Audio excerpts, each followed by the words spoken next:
Se vam dogaja, da vas starš ali partner nikakor ne razume? Morate velikokrat povzdigniti glas in vas kljub temu bližnji ne razumejo?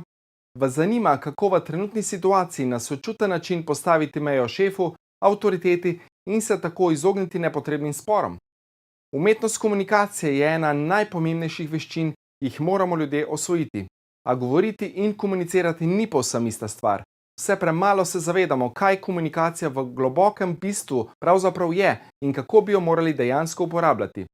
Dejstvo je, da so besede lahko zelo nevarno orožje in z njimi lahko, pogosto nevede, hudo prizadenemo svoje bližnje.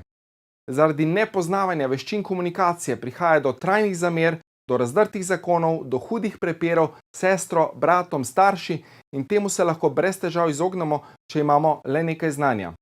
Prijavite se na seminar nenasilnega komuniciranja, ki se bo odvijal v soboto 18. septembra in v nedeljo 19. septembra 2021 in osvojite veščine, s katerimi boste poglobili odnose s svojimi dragimi, poslovnimi sodelavci in celo z neznanci.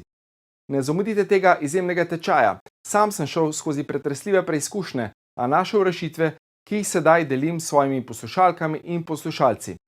Na seminarju se boste naučili osnove komunikacije in izražanja, hierarhija potreb po Maslowu in osnove nenasilne komunikacije, razdiralni jezik in elementi, okrivljanje, ti si kriv, etiketiranje, ti si sebičen, podivjan, vrednotenje, ti si slab, jaz sem dober, ocenjevanje, primerjanje, zahteve, ki vključujejo grožnjo in manipulacije, vsiljevanje svojega mnenja in seveda proces nenasilne verbalne komunikacije, opazovanje, občutki, potrebe, prošnja.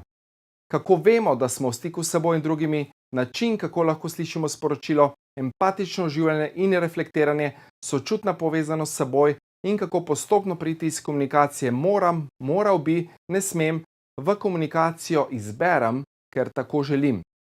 Velik poudarek seminarja bo na praktičnih vajah, torej na postopnem prevzemanju odgovornosti za svojo lastno komunikacijo in na resnično osvobajajoči in empatični komunikaciji v vašem vsakdanjem življenju. Dolgoletni študij holistične medicine in več kot 10-letne izkušnje s klienti so botrovale dejstvu, da imam zelo dobre rezultate, še posebej s tistimi, ki so se odločili za bolj radostno in izpolnjujoče življenje. V naključja ne verjamem. Če vam je v poslušanju tega videa zaigralo srce, potem prisluhnite njegovemu sporočilu in morda se kmalu osebno spoznava na moji transformacijski delavnici. Srčno dobrodošel, srčno dobrodošla z ljubeznijo.